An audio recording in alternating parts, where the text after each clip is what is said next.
With our index action fully live, now let's get into building out the new and the create actions from scratch. So let's first look at what this looks like in the routing perspective. So I'm going to run rake routes, and what this is going to do is it is going to pull all the routes for the entire system. So this shows that we have portfolio items, we have pages, we have blogs. All of our routes are right here. And to have a little bit of a refresher, these are our route methods, which we'll get into more later. Verbs, don't worry about right now, we'll cover those as well. Then our URI patterns. These are what we type into the browser. Anytime that we have something that has a :ID, this means it's expecting some type of ID value, and then here are the methods that they're mapped to.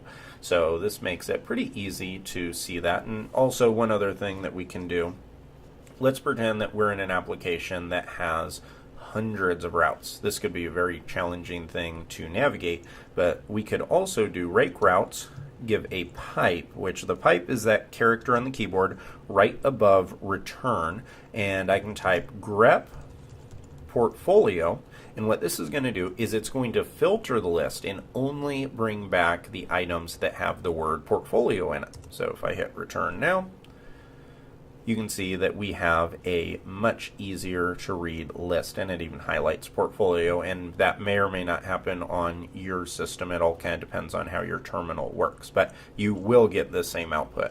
So right here we can see that we have our index action, and we know that you can go to portfolios and that'll bring that. What we want to do is create our new, or implement our new and create actions. So new is something where you would go to portfolios/new and you would be shown the form. So you'd be shown the form, and then from there you could type it in. And as we talked about in our scaffolding discussion, that's the first half of it. That only renders the form. The next part is the really important part where it's actually talking with the database, and that's the create action. This is actually where all the magic happens in terms of saving the record to the database. So this is more something on the front end, this new part. This create action is what's really making the system work. So let's now, with all of that in mind, let's talk about what we need to do in order to build this out. We can, I'm going to keep my schema file open here just because I think it's good, and I think we will be using this. I'm going to close out of index. I'll keep my controller. I don't need home or routes anymore. So the next thing I want to do is, let's take this one step at a time, because if you've never done this before, this may seem a little bit kind of confusing in terms of what steps we need to take, and I want to show you how we can do this from scratch so you can kind of understand the process. The first thing is we need to create a new method. This is going to be the first stage of it, and if I start up the Rails server and navigate to portfolios/new, which was the route we had, this is going to give an error because we don't have a template in place, which is fine. We knew that. So, and also if you look at the terminal, this will give you the same output for the most part. So right here you can see that it gave a 406 error. It says not acceptable, and it gave unknown format. It's missing a template. So that is giving us some additional feedback, pretty similar to what the browser was giving us, but it's good to know that it's there in the terminal as well. So the first thing we need to do is come down to views, and inside of portfolios just create a new file. So I'm going to do a new file. We'll call it new.html.erb, and we'll give it an h1 tag here of create a new portfolio item. If I hit save and return to the page, all of that is now working. So that's perfect. That's all we need to do. Now, in order to get the next part working, we have to have a form. Now, we're going to go into, and we have an entire section on form, so I'm not going to kind of duplicate what we're going to talk about then, but for right now, we can cheat a little bit, and we can go and look at what the blog form looks like.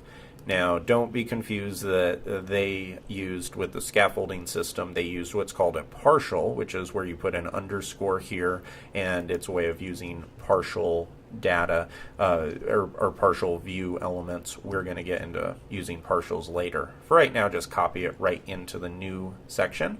And for portfolio items, we need to get rid of some things here, because obviously all this is mentioning blogs.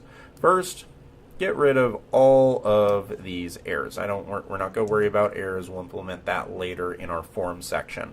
And now we have a form for, we don't want a form for blog, we want a form for a new portfolio item, just like that, and make sure you have a @ symbol in front of it, and then you have portfolio item right here.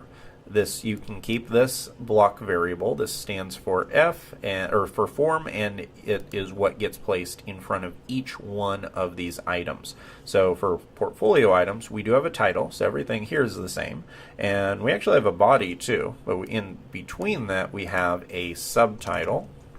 So I'm just going to copy this, and what these items are labels and text fields. So we'll see what these actually represent when we go and take a look at it. Now, if I go and open up the browser, this is going to throw an error, and you may guess why the reason is, but I want to actually hit the error so that you can see, because this is a common error I've seen students make. So right here it says, first argument in form cannot contain nil or be empty.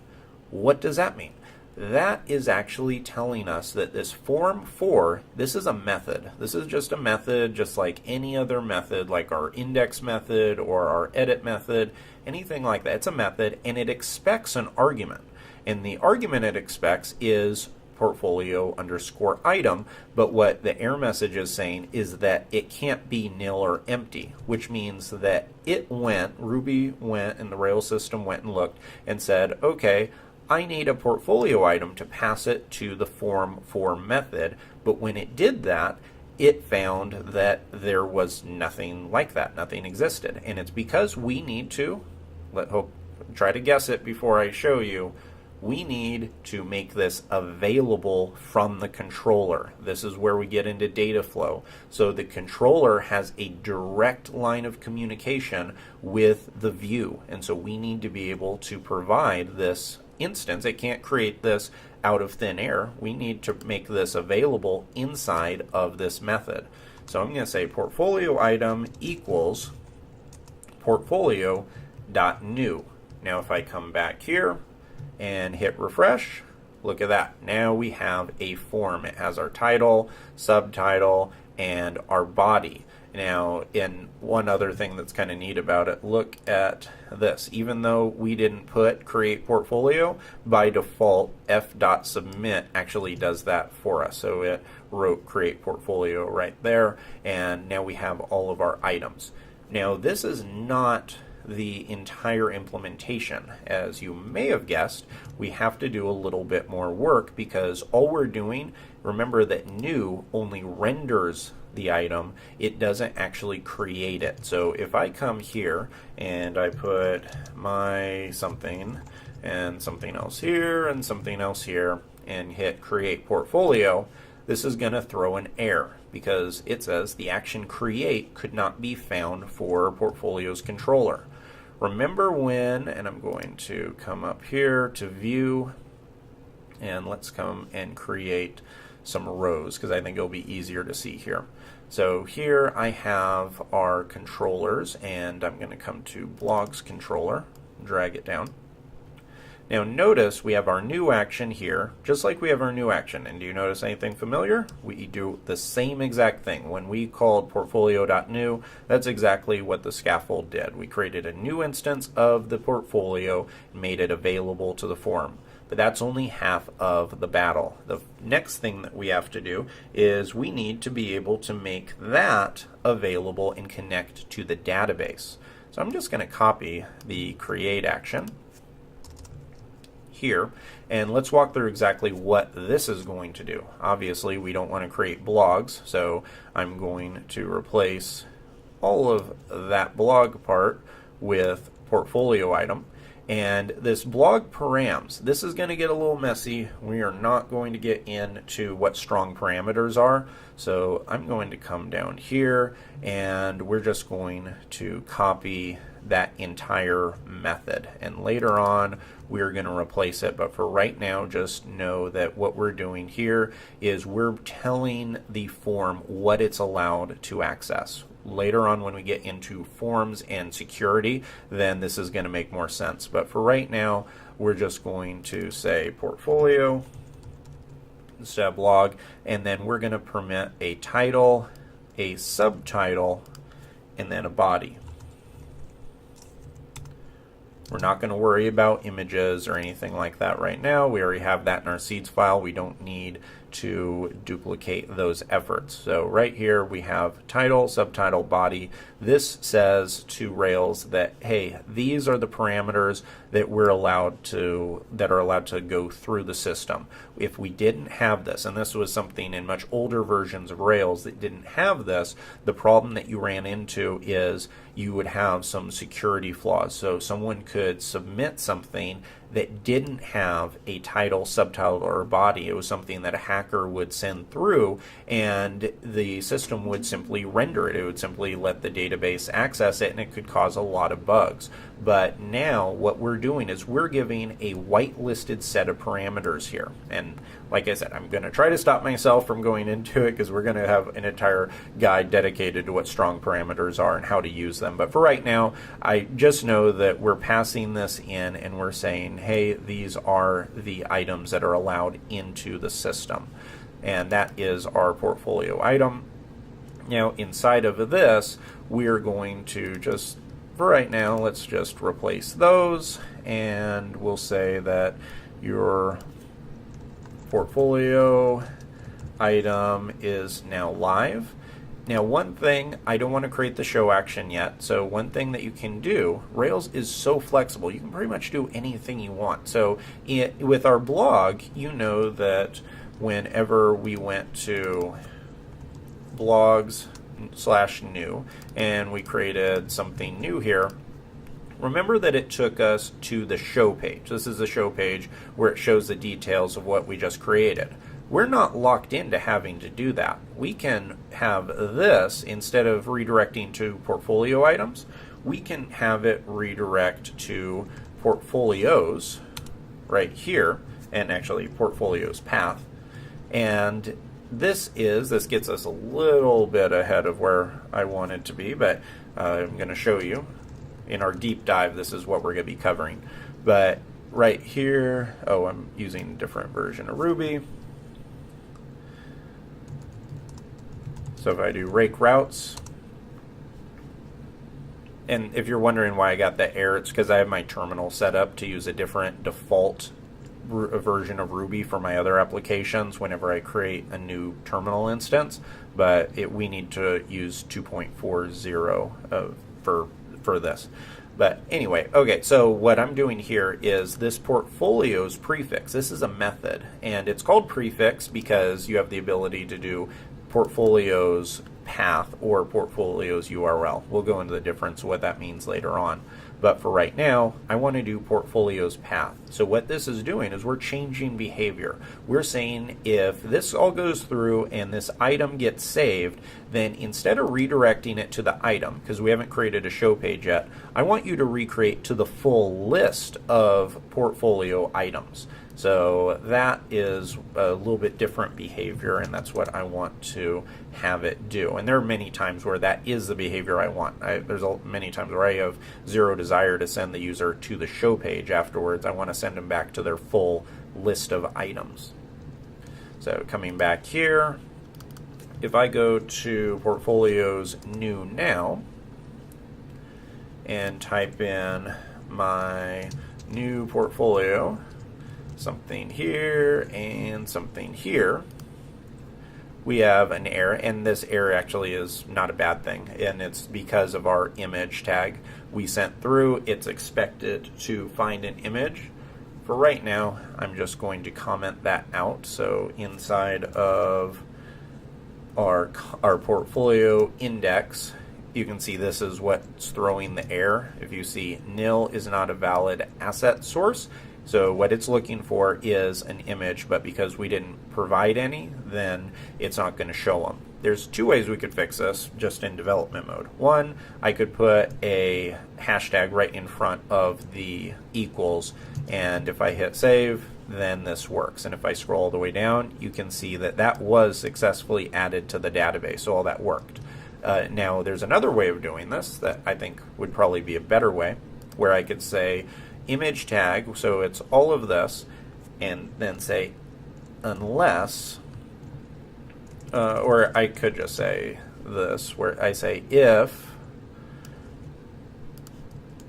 portfolio item dot thumb image is not nil,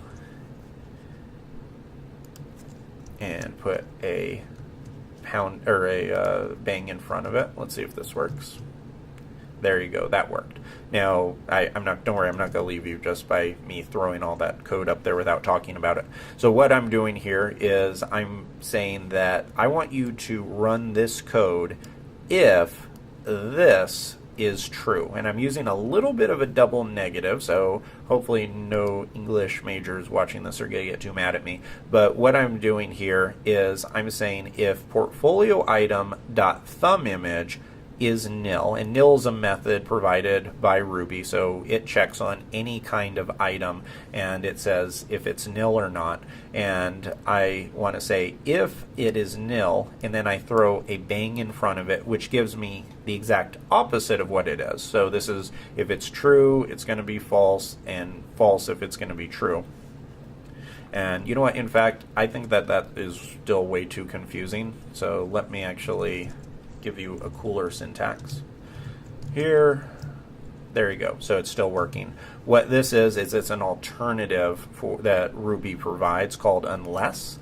And so what we have here is image tag, portfolio, item, thumb image. So in other words, run all this code unless portfolio item thumb image is nil. So what this essentially means from a practical perspective is when you're iterating through the set of portfolio items, so every time you iterate, I want you to show this image unless that image doesn't exist or unless that image is nil. And that's exactly what it's doing now. So now we can go and we could add another item just like this, and I could say another and another here, put something else here, hit create portfolio, and even though it doesn't have an image associated with it, it still iterates, and you can see it shows it right here at the bottom. So all of that's working, and we even implemented a little bit of protection in case a portfolio item doesn't have a thumbnail image.